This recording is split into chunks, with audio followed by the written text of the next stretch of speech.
My dear friends, कैसे हैं आप लोग। उम्मीद करते हैं सब खैरियत से होंगे, मज़े में होंगे। तो हमारा आज का टॉपिक फिर से वही है जी, पीरियोडिक टेबल। लेकिन फ़र्क ये है कि पीरियोडिक टेबल के आगे हमने क्या पढ़ने हैं, ट्रेंड्स। अच्छा, पिछले लेक्चर जो हमारा सीरीज़ 1 में चला था उसने हमने जस्ट पीरियोडिक टेबल का इंट्रो पढ़ा था। लेकिन आज हमने पीरियोडिक टेबल के अंदर घुसना है। आज हमने उसकी बेसिक बेसिक बेसिक बातें करनी है और बड़ा कुछ है इस लेक्चर में। बड़ा मज़े का लेक्चर होने वाला है और ये आपको कहाँ कहाँ काम आने वाला है। ये आपको काम आने वाला है MTCAT, ECAT, FSC part 1 chapter number 6, FSC part 2 chapter 1 2 6 यानी एंड तक। इनऑर्गेनिक केमिस्ट्री पार्ट 2 की आप तभी कर सकते हैं जब तक आपको ये सब कुछ आता है। और आपने मुझे प्रॉमिस करना है कि देखने और सुनने के बाद अपने कमेंट में बताना है कि ma'am yes completely understood. Okay, let's start without wasting the time. Periodic table बेटा दो तरह का होता है, ठीक है। एक हमने पढ़ा था मेंडलीव पीरियोडिक टेबल और एक हमने पढ़ा था मोज़ले का। पता नहीं मुझे जल्दी किस बात की है। मुझे ये होता है कि बस 15 मिनट के अंदर अंदर लेक्चर आपका कवर हो जाए ताकि आप लोग इससे बोर ना हो जाए। इनऑर्गेनिक केमिस्ट्री से बंदा भाग गया, बस फिर वो भाग गया। एनीवेज, ये पीरियोडिक टेबल दो तरह का है, मेंडलीव और मोज़ले। इससे पहले भी थे, मतलब ट्रायंस वाले रूल वगैरह देने वाले बंदे, न्यूलैंड वगैरह, उसमें हमने नहीं जाना। हमें पता है कि दो तरह के बेसिक ज़्यादा जिन्होंने काम किया है। तो मेंडलीव अंकल का जो पीरियोडिक टेबल है वो ओल्ड है और जो मोज़ली वाला है वो न्यू है। इन दोनों में फ़र्क क्या है। मेंडलीव का जो पीरियोडिक टेबल उसने दिया था ना प्यारे बच्चों, तो ये हमको नजर है ना 1 2 3 4 5 6 7 8 9 10, ये एटॉमिक नंबर्स हैं, यानी उनके अंदर कितने प्रोटॉन्स हैं, ठीक है। अगर हम बात करें मेंडलीव के पीरियोडिक टेबल की, तो उसने यही पीरियोडिक टेबल, यही एलिमेंट्स को अरेंज किया था इन लोगों के मैसेज की बेस पर। तो कुछ के मैसेज डिस्कवर थे, कुछ के नहीं डिस्कवर थे।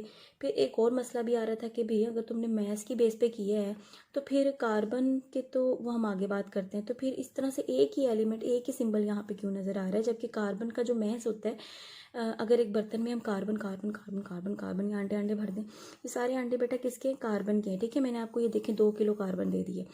अब जो कार्बन के आगे छोटे छोटे ज़रात हैं, इनको एटम्स कहते हैं ना।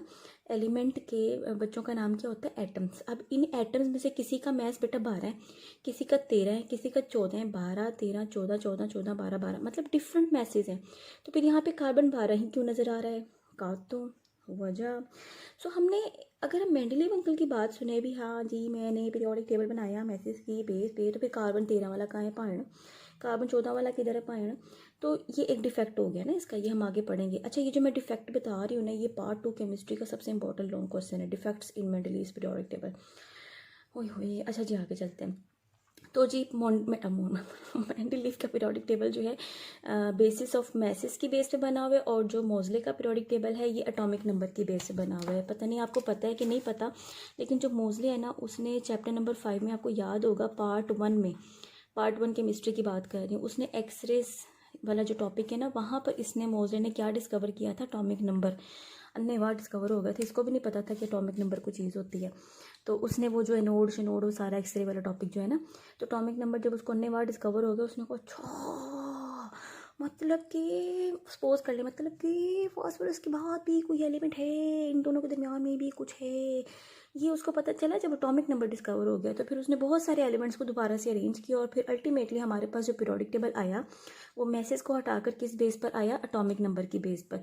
तो उससे ये जो डिफेक्ट था ना मेंडलीव का, कि कार्बन 12 वाला किधर है, 13 वाला किधर है, 14 वाला किधर है, वो भी हल हो गया। भला क्यों, भला क्यों, भला क्यों, भला क्यों, यहाँ बताते हैं। ये मैंने वर्क कर लिया। जैसे अभी हम बात कर रहे हैं ना कि मेंडलीव का जो पीरियोडिक टेबल था वो किस बेस पर था, मैसेज की बेस पर, है ना। तो अगर अंकल आपका मैसेज की बेस पर पीरियोडिक टेबल है, ठहरे ज़रा क्लोज कर लेते, क्लोज कर लेते। अच्छा जी, मैसेज की बेस पर अगर अंकल आपका पीरियोडिक टेबल था, तो कार्बन एक एलिमेंट है और उस एलिमेंट के अंदर जो बच्चे हैं उसके किसी का मैस 12 है, किसी का मैस 13 है, किसी का मैस 14 है।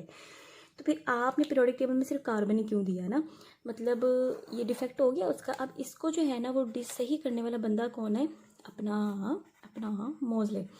मोज़ले अंकल ने क्या किया, उसने कहा कि पावे कार्बन 12 हो, पावे कार्बन 13 हो, पावे कार्बन 14 हो, लेकिन इन तमाम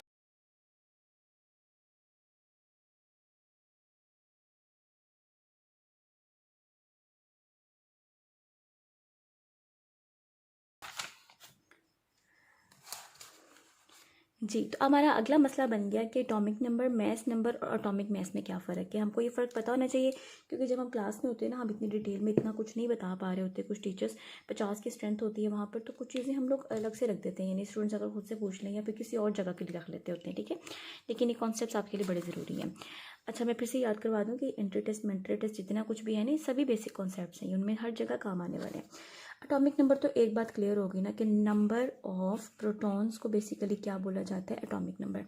यानी अगर आपके किसी एटम में आप कह लो कि 6 प्रोटॉन है ना, तो हम कहेंगे कि उसका एटॉमिक नंबर क्या है 6। एक्स एलिमेंट सपोज कर लेते हैं, तो एटॉमिक नंबर 6 है, तो हम कहाँ लिखेंगे, परले पासे पुटले साइड पे नीचे की तरफ। Know what is mass number? Mass number होता है किसी भी एटम में number of proton plus number of neutrons.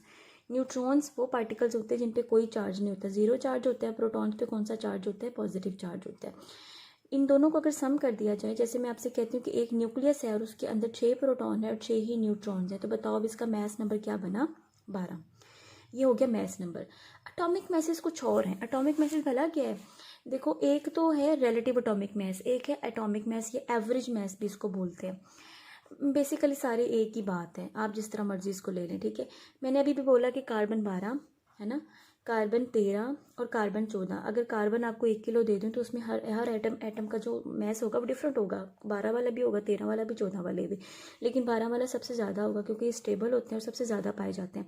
Madam ये हमको ये कहाँ से पता चलेगा? आपको आइसोटॉप्स के टॉपिक से ये बातें पता चल जाएंगी, आपने सबसे पहले तो घबराना नहीं है। अच्छा, अब ना पता क्या होता है, इन तीनों आइसोटॉप्स थे ना, ये इन तीनों आइसोटॉप्स के मैसेस को जब इनकी कसरत के साथ ज़रब दे देते हैं तो उनका ना एक एवरेज मैस निकलता है। जैसे अगर सपोज जनरली बताती हूँ, वैसे ही तरीका गलत है, 12 जमा 13 जमा 14 डिवाइडेड बाय 3, तो जो एक एवरेज मैस मिलेगा ना, उस एवरेज मैस को बेटा क्या बोल देते हैं, एटॉमिक मैस। और वही मैस हम कहाँ पे रख देते हैं, पीरियोडिक टेबल के अंदर रख देते हैं, ठीक है। So this is the difference. और अच्छा मेरी बात सुनो, पीरियोडिक टेबल में रखने से पहले भी हमने उसको किसके साथ कंपेयर करना है, कार्बन के साथ कंपेयर करना है, जिसको हम लोग क्या बोलते हैं, relative atomic mass. Relative atomic mass वो होता है जो किसी एलिमेंट के साथ कंपेयर करके निकाला जाता है।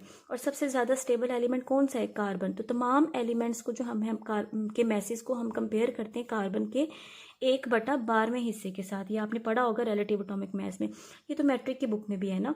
जिसको नहीं पता है टॉपिक तो आप मुझे कमेंट्स में बताइएगा, हम इस पर भी एक लेक्चर बना लेंगे।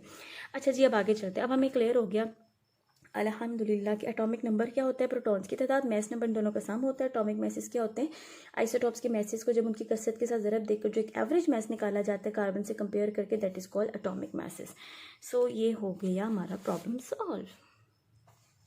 अब नेक्स्ट है कि कुछ पीरियोडिक टेबल के खास खास फीचर्स है, ज़रा उनको भी एक अच्छे से गौर से देख लें, ज़रा गौर कर लें, ज़रा गौर ऐसे करते हैं। चलें, लेफ़्ट टू राइट अगर मैं बात करूं तो हमने अभी भी पढ़ा है, बताओ जल्दी से बताओ क्या क्या पढ़ा हमने। एटॉमिक नंबर इंक्रीज हो रहा है, बोरोन का 5 था, कार्बन का 6 था। और याद रखना कि एटॉमिक नंबर कहाँ लिखना है, मैंने आपको पिछले लेक्चर में बताया था, जैसे नाइट्रोजन है तो उसके परले पास से पुट्ठे पास से नीचे की जानिब, ठीक। और मैस ऊपर लिखा जाता है, जैसे इसका मैस 14 है तो मैंने यहाँ पर लिख दिया। अच्छा, मीन्स हमने कहा कि एटॉमिक नंबर बढ़ रहा है लेफ्ट टू राइट, है ना। इसका ये मतलब बन रहा है ना कि प्रोटॉन्स की तादाद बढ़ रही है, क्योंकि हमने कहा कि किसी एलिमेंट के अंदर जितने प्रोटॉन्स होंगे वही उसका क्या कहलाता है, एटॉमिक नंबर। तो अगर एटॉमिक नंबर बढ़ रहा है मतलब कि प्रोटॉन्स बढ़ रहे हैं न्यूक्लियस के अंदर, while number of shells in period remain same. Shell क्या है, अब शेल का क्या मतलब है, ये शेल क्यों नहीं बढ़ रहे, शेल क्यों सेम है, मसला क्या है। बेसिकली तो बेटा ये क्वांटम नंबर्स का टॉपिक है, ठीक है। अगर मैंने यहाँ पे लिख भी दिया है कि आपको क्वांटम नंबर्स का टॉपिक पढ़ना पड़ेगा अगर आप वाकई पीरियोडिक टेबल को अपनी ग्रिप में लेना चाहते हो। और ये बात मैं आपको गारंटी से कह दूँ कि ये लेक्चर्स लेने के बाद कुछ भी ऐसा नहीं रहेगा जिसमें आपको पार्ट 2 पार्ट 1 केमिस्ट्री और FBS या जो भी लेवल है उसमें आपको कभी भी इंशाल्लाह तंगी नहीं होगी।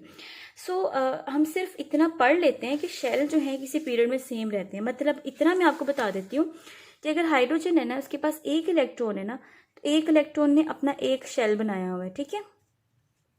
इसी पीरियड में कौन सा बंदा आ रहा है, हीलियम, तो हीलियम के पास भी एक ही शेल है और एक शेल में 2 इलेक्ट्रॉन्स मूव कर रहे हैं।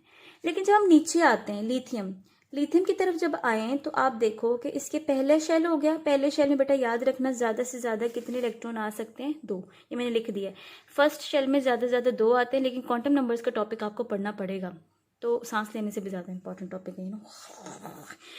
अच्छा जी, सेकंड शेल में ज़्यादा से ज़्यादा 8 आ सकते हैं, थर्ड में 18 आ सकते हैं, फोर्थ में 32 आ सकते हैं। ये भी मुझको कैसे पता चला, ये रट्टा नहीं है, ये हम कैलकुलेशन से निकालते हैं। फिर से मैं बोल रही हूँ क्वांटम नंबर्स आपको पढ़ना पड़ेगा, आपने नहीं भी पढ़ना तो आपको पढ़ना पड़ेगा।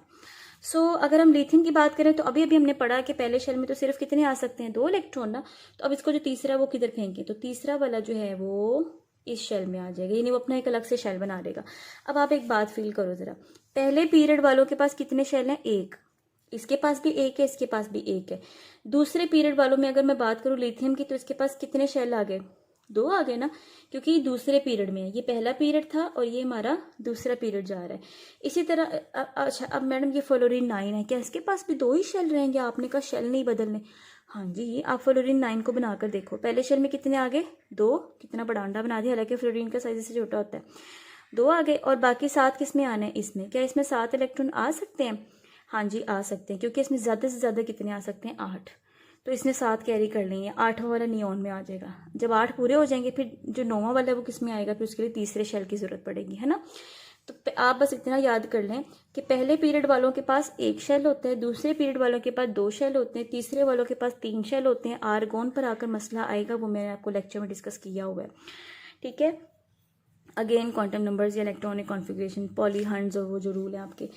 तो हमने ये देख लिया कि किसी एक पीरियड में जो एलिमेंट्स हैं उसमें शेल्स नहीं बढ़ रहे। अगर लिथियम के पास 2 शेल हैं पहले मेंबर के पास, तो आखिरी वाले के पास भी 2 ही शेल हैं। तो हम फीचर्स पढ़ रहे थे जी, एटॉमिक नंबर बढ़ रहा है, हाँ जी बढ़ रहा है, क्योंकि प्रोटॉन बढ़ रहे हैं, हाँ जी बढ़ रहे हैं। नंबर ऑफ शेल जो है पीरियड में सेम रह रहे हैं, हाँ जी बिल्कुल रह रहे हैं।